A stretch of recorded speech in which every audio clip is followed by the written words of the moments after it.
Good morning and thank you. It's a privilege to be with you today, and good representation of East Portland here. As I'm looking at the diversity of the room and the energy in the room, it's absolutely a mirror of what this community is all about. You're right, I am representing the East Portland Chamber of Commerce today. It is the voice of East Portland, and we thank you for being partners with us in that journey. I'm also representing Adventist Health today. As you know, they've been serving this community for more than 115 years and is the largest employer with over 2,000 employees and 500 physicians who call East Portland home. So thank you so much for collaborating with us today. We've got a terrific panel for you, so come on up, folks, and have a seat, and we're going to get this on the road. I'm going to step off stage, which means I'll be eye level to most of you. But this morning, the folks that you're here to hear their story and talk about the villages they represent will be showcased for you in a beautiful way.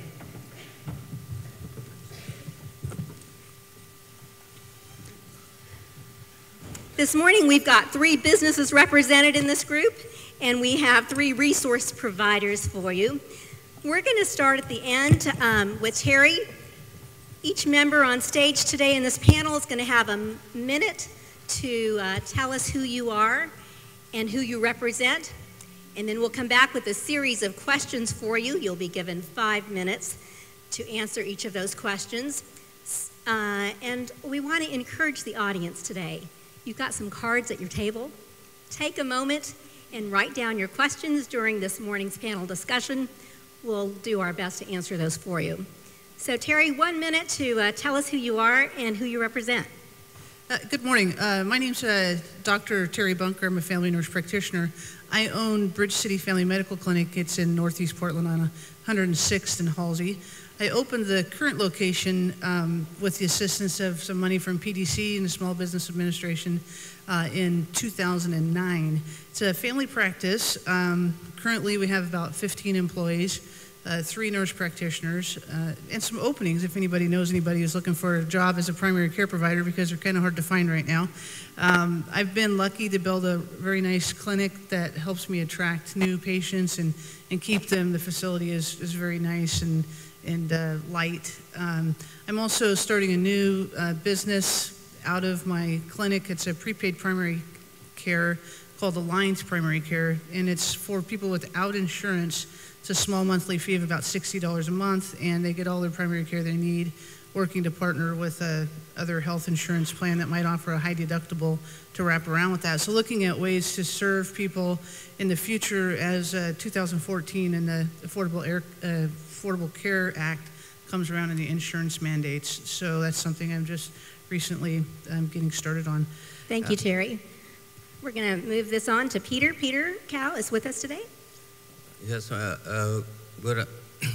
My name is Peter Cal, and I come to U.S. in 1980, and I got a temporary job as a glass bender making neon.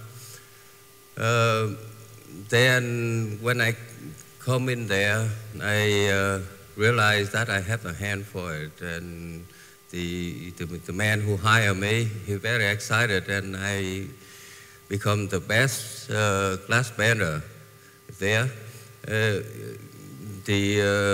You know, like the tube that you bend and form the letter or something like that, and make it become a neon light. And I am expert, and I'm among the best in New York. Then New York City is, you know, it's a hustle place, and I want to get out of it. So I marry a woman from Portland, and every time I come visit, it's come down the airplane, I feel fresh air, I feel calm, and I look around, it's many small business, so I think this is my town. Peter, so we welcome you. That's great. 1989, and found a article light with Jenna, and we built a small side shop. We have been very successful. Every year, we're moving up and up until, the recession. So, then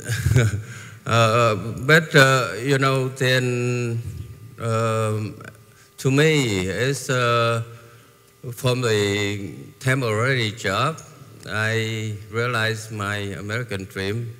And, I'm very successful in New York, and we're doing well here. So we've got a New Yorker that's a transplant to Portland, and we are glad that you are here. Yeah. Welcome to Portland. Rosa, it's your turn next. Thank you. Thank you. Good morning, everybody, and I'm going to introduce myself a little bit, and I'm a little bit nervous, okay? So if I make a little bit of mistakes, it's all right. We're not right all the time, right? My name is Rosa Aguila. I'm owner of Eagle Janitorial. Eagle Janitorial Services is a full-service cleaning contractor serving the Portland metro area. We specialize in providing professional cleaning services to commercial buildings, owners, and managers. Eagle Janitorial Services does this in 4 ways: provide clean, safe, and healthy environment for our customers and their employees, improve employee morale, reduce costs, and increase revenue, and provide a full services partnership for all buildings' maintenance needs. Through Portland Development Commission programs, we have been able to access the service the Hispanic Metropolitan Chamber. I recall coming to them last pieces of puzzles, and none of them connected. I'm excellent in services I provide, but I need assistance with putting the pieces together. Need assistance with everything, and everything include all things I didn't know I need. Things like compliance with regulations, personal finances, business finances, my business value proposition. So, Rosa, I want to say thank you for introducing your company to us. Ladies and gentlemen, today you've heard from the recipient of the Business Finance Loan Program, and that would be Terry. You've heard from the EOI Micro Enterprise recipient, which would be Peter. And Rosa is our recipient for the Small Business TA. Welcome to the panel. We're going to move this down now for Neta. Neta represents the Resource Provider Group. Neta, tell us a little bit about yourself and who you represent, please. Hello, everyone. I'm Neta Shah from Micro Enterprise Services of Oregon. We are a financial and a non-financial technical assistance provider here in Portland. I have to thank PDC and Multnomah County and also CASA of Oregon for giving us a real robust funds to provide access to capital. We also provide technical assistance such as marketing, legal services, referrals, and many other things that a small business requires to expand or start their small businesses. Thank you. Good morning, everybody. My name is Ashkon Jafarri. I'm under 40. Just kidding. Glad to be here. It's an honor to be here. Thank you to East Portland, also FABA, that I'm part of a board, and I'm with Unitus Community Credit Union. I manage the location over on 82nd and Johnson Creek, so thank you. And Adam. Good morning, everybody. My name's Adam Zimmerman. I work for an organization called Craft 3. We're a small business lender, first and foremost. We've done about $218 million in lending over our 15-year history. We used to be called Enterprise Cascadia or Shorebank Enterprise Cascadia for those of you. Oh, I see a few nods. Oh, those guys. Yeah, that's us. It's a long story. I am an Oregonian, one of the few, it feels like these days, but I'm not a Portlander from the east side. And I now have the honor of living at the corner of a historic corner, which is Woodward and Chavez, which I have, I'm excited to tell my daughter about those people as she grows up. Thanks. Great. So you've gotten just a little taste of who these folks represent. We've got business, and we've got resource providers.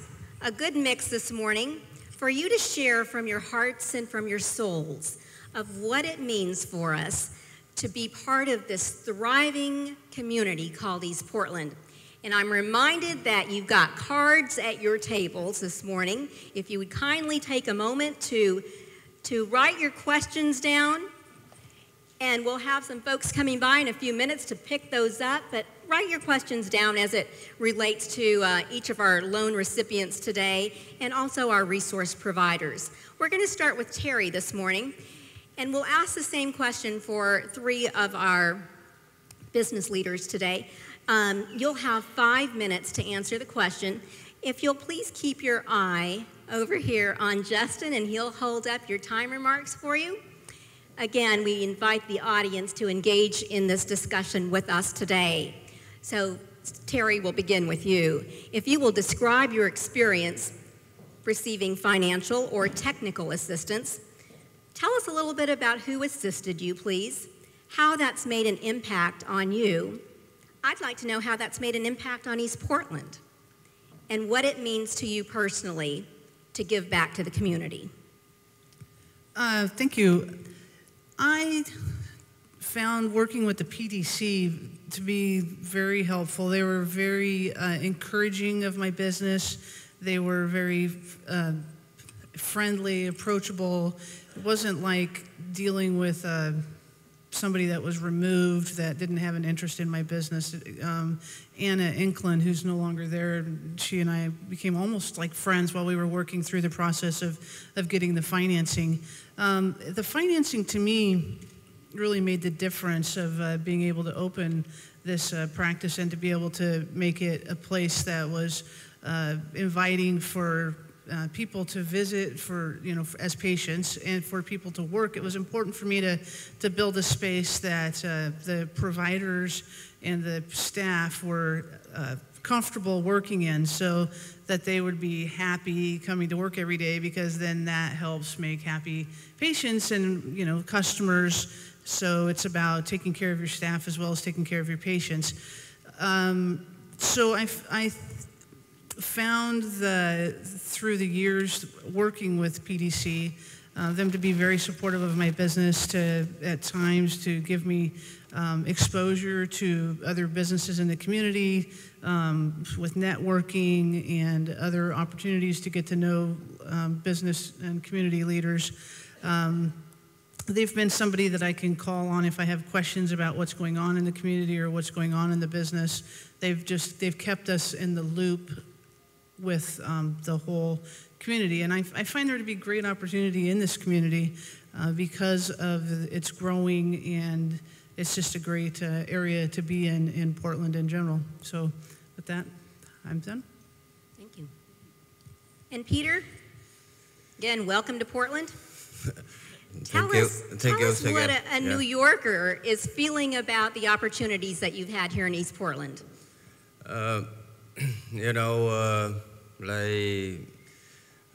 First of all, this is the first time I'm public speaking, so because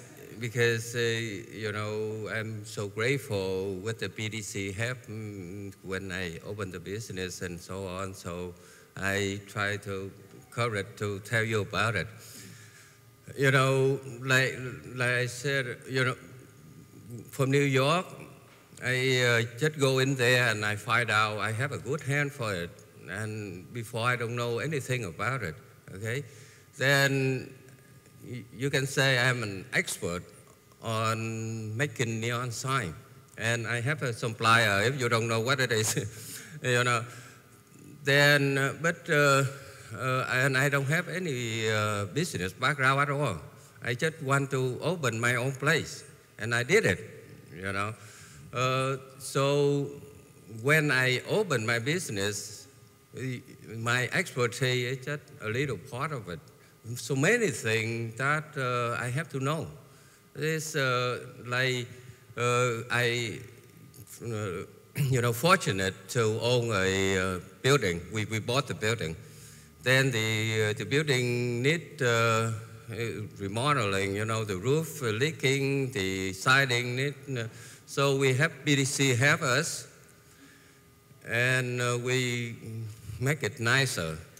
Then one of my customers come and they have the comment, so we said, oh, in front of your shop, let's have a nice fan and a little fountain, something like that. And he said he liked it. Then he asked us, how long you been here? We said it's over 10 years. He said, no, I passed here 1,000 times, never see you. So we are so grateful that, PDC have us. And, when you own the business and everything come to you and you feel like you have two hands. So every help will be wonderful, and you feel the community, the warmth, and the PDC is the government, but it's like your friend. And that, help us. And Uncle Mark Oliver, help us to do the website and apply for minority business, that kind of thing. And that's what we actually need right now. And we're working on it, and I'm so grateful to have every help. And I want to recommend everybody, come to PDC to get help. Thank you. Thank you. Peter, I'm hearing you say that your sign company got the exposure that it needed and you got the confidence that you needed through PDC to really establish your company here in East Portland. Right. I feel very confident on my work, and over the year we learn a lot. We can make good stuff, but between me and my customer, they cannot find me, I cannot find them. So right now I want to make that connection, and I come here and I saw so many organizations can help me with that, and I'm so grateful that we have the community like this. Thank you. The remarks were made earlier today by Patrick about the diversity of East Portland. We see that beautifully up here on stage today. We see that through the companies that you represent. We see that through the cultures that you represent. Rosa, you've got a janitorial business. Yes. Tell us a little bit about the help that you've received to make that a thriving business. Well, when I came to Portland Development Commission programs, that is Hispanic Metropolitan Chamber, right? I coming to them with lots of pieces of puzzle, right? That was not connected, so I have to get it together, putting everything together. I need assistance with everything and everything, including things that I didn't know I need, like compliances with regulations, permit, license, insurance, bonding, personal financial literacy, business financial, accounting balancing sheets, bookkeeping, budgeting, cash flow, my business value proposition. So I've been learning, a lot, and I'm still learning. Very good. What advice do you have to improve upon the services delivered in East Portland? If you could make a recommendation to this group about how services could be improved upon in East Portland, what might that be? I would recommend the services to small business owners, absolutely yes. But with the warning is really a lot of work, commitment, follow through. I've been dreaming about being a business owner, but this has not been about dream, it's about the work it takes. They can make it happen. I'm very grateful for the impact that our program has in my life and the life of my daughters.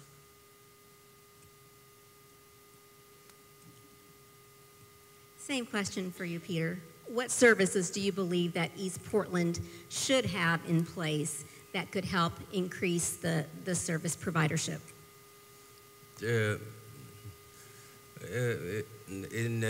Generally speaking, I think like the meeting like this. So the thing is, the service between business also need to know each other.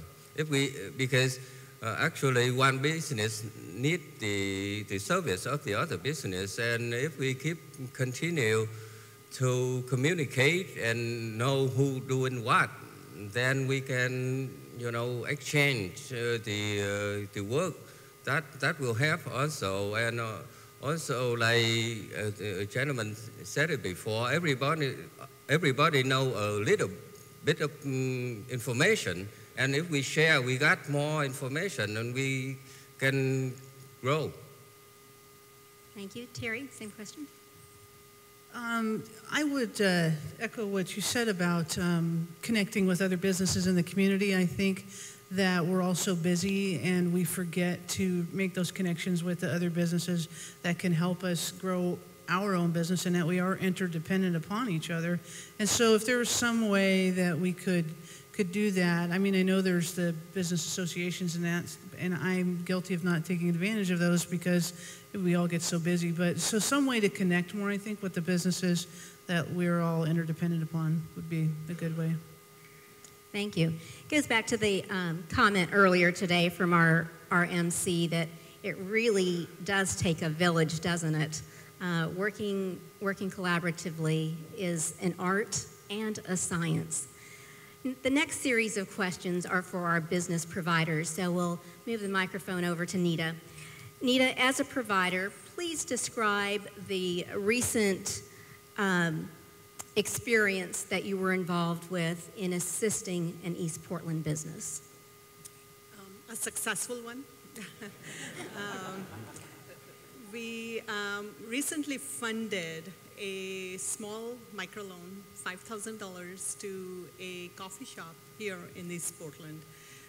What was so great about this business and why it went so flawlessly forward, we were able to fund her within 2 weeks, was because she had a lot of her financial records together. She knew exactly what she wanted. She came for the purpose of just that. She had good projections on how that piece of equipment that she needed in her shop was going to grow her business. The request was for exactly what she wanted and how much she wanted. The reason this was, again, a success was because it was an entrepreneur who really did not want to get into too much of debt. She wanted to pay it off without long-term worries about how the equipment is going to get paid. She waited. She had done her research on where would be the best possible way for her to get it. And so it was a success story. She came to our loan committee. She presented the need for it. She was very clear of what she wanted, and the loan was done. She's in business with the equipment and already producing twice the results that she expected. So always when there is an entrepreneur who has worked for some time, has had a thoughtful process of why that equipment or the loan is needed, it does help us as providers to fund small loans. And do you remember how much that loan was for? For $5,000. Very good. Thank you. Ashkon, same question for you, please.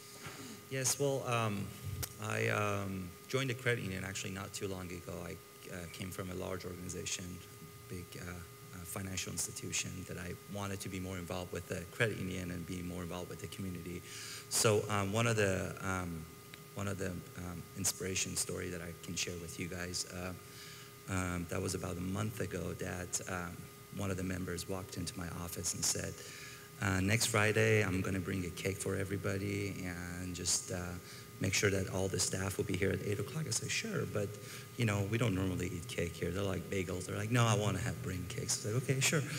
So he came in next Friday with a big cake and he said Unitus on it. So I was pretty surprised. So then he wanted to have a talk with all the staff with me there, and I said, go ahead.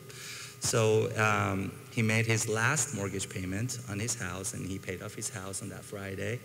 And he shared with us that 25 years ago, when none of the banks would give him a loan, mortgage loan, when he got married, Unitus, which was telco telephone company, credit union, decided to give him a loan. So he was able to get married, be in a home, have his children, grandchildren. So it was really, really nice for me to see how small organization can put a huge impact in people's life, and how how they can be impacted by so many different generations. So especially for me to kind of see that shift, switching over from a different organization to a smaller one. So that was pretty motivating and inspiring for me. So.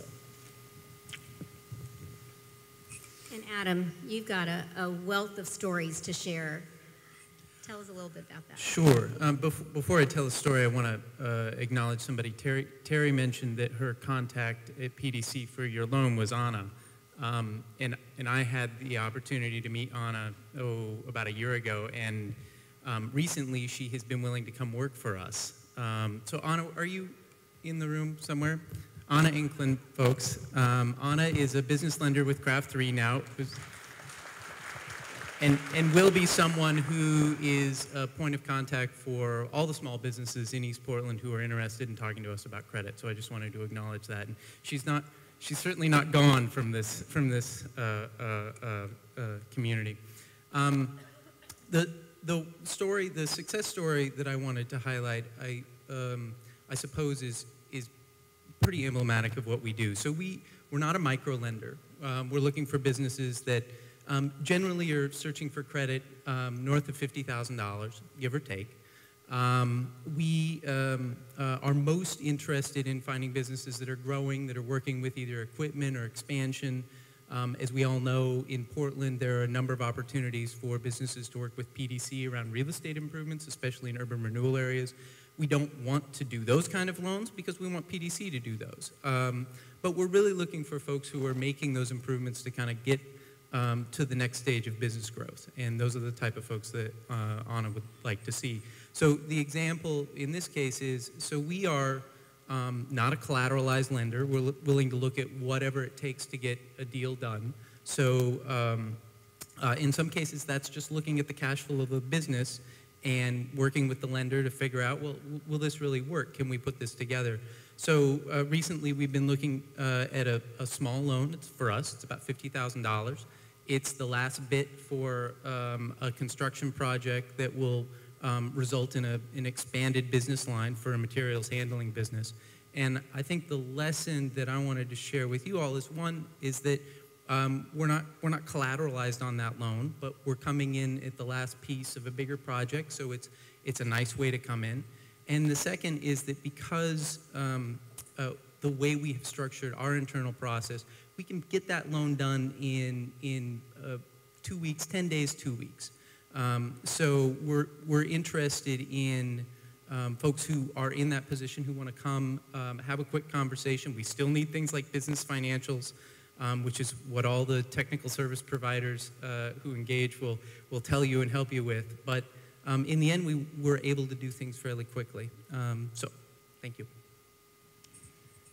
So I'm hearing from these three that there's quite a span of dollars to be lent to the community.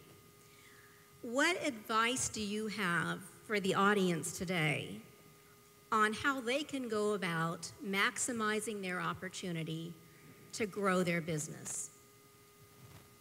Can I go first? Sure. Thank you. Well, advice that I have, just please reach out to us. You know, as a credit union that it's in your local community. Just come to us when you have a financial difficulty with your business. Even we were not sometimes be able to help you financially with loans, we have ways to help you and direct you to the resources. That's why we have partners here that we can reach out to, or other credit unions that we have connection with that we can send you to. We also provide free seminars and fairs for small businesses for starting your credit, building your credit, first-time home buyers, different educational seminars that will be held in our different locations that it really, really helps small businesses, your family, especially your children, for a student loan, educational loan, things like that, that it will really, really help you to succeed. So. Thank you. And the same question for you. So MISO helps entrepreneurs that are low to moderate income. One thing that I feel that it's most important is that we as providers help our entrepreneurs over a long term. Credit doesn't come easy. Even though we are collateralized and we are not collateralized, we have two different streams of money. At the same time, as a provider, a loan provider, we are also really looking at the entrepreneur, how long they've been in business, what their credit has been, how do they pay back. And for that reason, to really prepare an entrepreneur over a long term to become loan ready. I think that is such a key that when they come to us in the beginning, they usually come with really not needing money. They have an idea, they have a passion, they want to go into business. They might have some equity with them, which they will invest, their own personal equity. However, over time, the equity runs out just when the business is about to take off. And so our job as providers is to get them ready, even though they don't recognize that that's what they're going to need later on. So we do have 3 different stages. Initial stages where we give them a really small loan of $500, and they're just paying back on a monthly basis. We're helping them grow their credit. We report to Experian and TransUnion. The second stage, that allows us over 6 months to see their payback, how they are paying back. The next loan they come to for is a little larger, up to $2,500. Once we see again how they are paying back, their credit keeps improving, and then we bring them to a SBA. We are a SBA microlender and can fund people up to $50,000, and that's when we get them into the third stage. So it is a process, and if you have clients or if you know of small businesses, really the importance of being credit ready and loan ready is very important. Thank you. Before Adam answers that same question, I want to invite you, if you've got one of these forms that you've completed with a question in it, if you'd please just raise your hand, and we'll be collecting those now. Adam? I think my first piece of advice is for those of you who have businesses that are operating and you're looking for credit to expand, to fill a gap, your first stop should always be wherever you have your business account, whether it be Unitus, whether it be U.S. Bank, any of the depositories that service our community. They need to hear from you. And I always encourage folks to go there first. The second thing I would say is that we, all of us here who are talking about this, are really trying to build an ecosystem, if you will, of credit options, of technical assistance options. And so if you come and talk with me or Anna or Neta or any of the other folks who you might come in contact with as a business, please always ask the question, who else should I talk to? Because I am completely convinced that although we don't have enough resources, we have enough diversity of resource types in this room and in this community to serve almost every need. And I think one of the big issues is people don't necessarily connect the dots. And so it's our job, and I would challenge all the other folks who do lending and provide services to businesses to connect the dots. Craft 3 is a lender to a couple of Portland-based microenterprise organizations that do small loans like MISO does. And that's us trying to help fill that particular stage in business growth, at the same time still sticking to our knitting, which is growing businesses that are more or less already underway. So thanks. Thank you for filling out these questions. We're getting several of them in. The next question comes to this group right here of wonderful entrepreneurs. The question, and we'll start with Terry, but Terry, Peter, and Rosa. How long did it take you to start your business, receive assistance from PDC Services? So how long did it take you to start your business and to receive the assistance that you needed from PDC Services?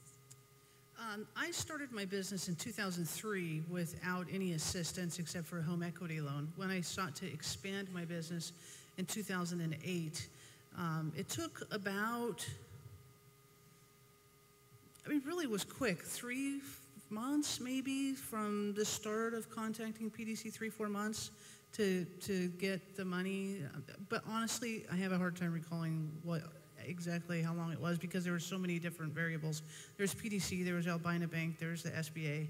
So it was, and there was construction and a lot of other stuff. So it was fairly quick. That's extremely quick. Peter, same question. How long did it take you?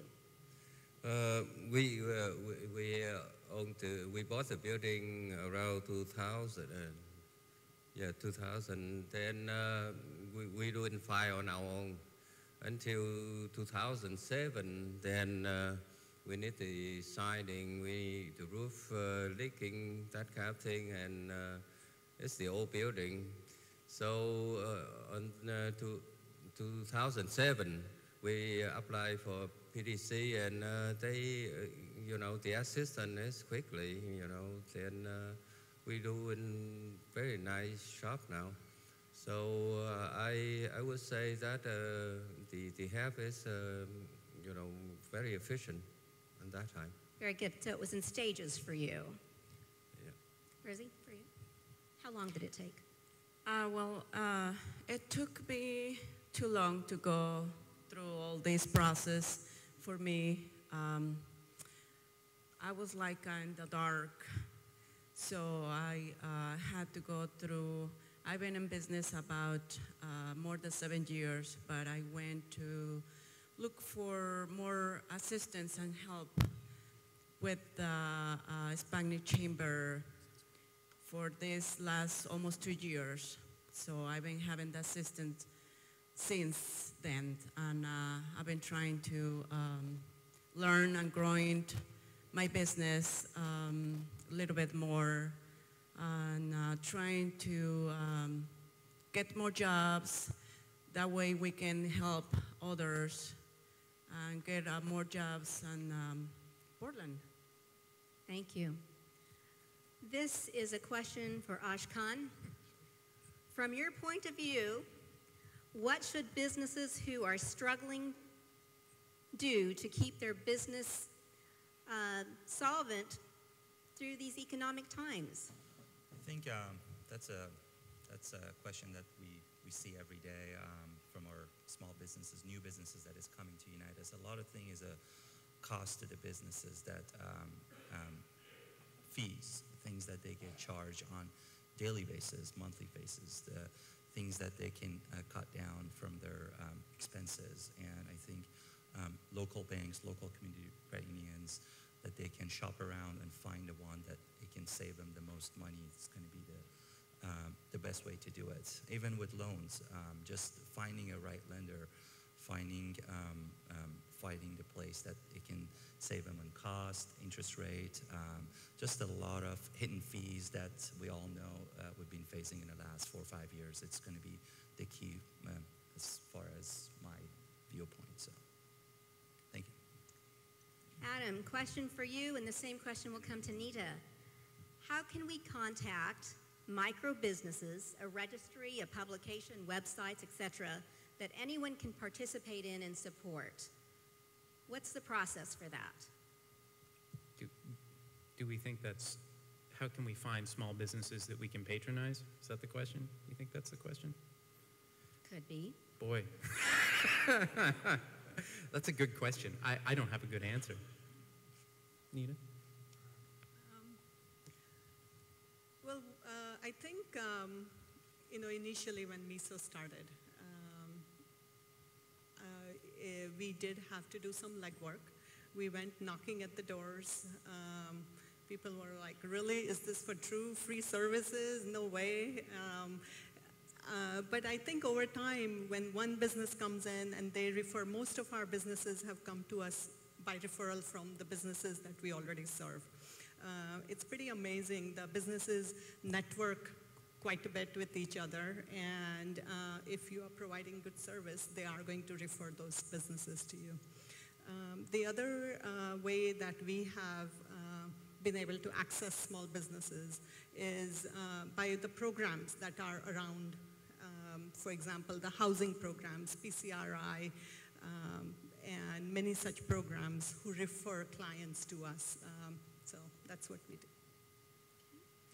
Neta, another question that's come for you. What strategies have you used as best practices to reach potential business leaders with language barriers not included in our most common languages in our area? So how have you reached out to our vast cultural diversity here? We are very proud of the diversity among the businesses that we serve.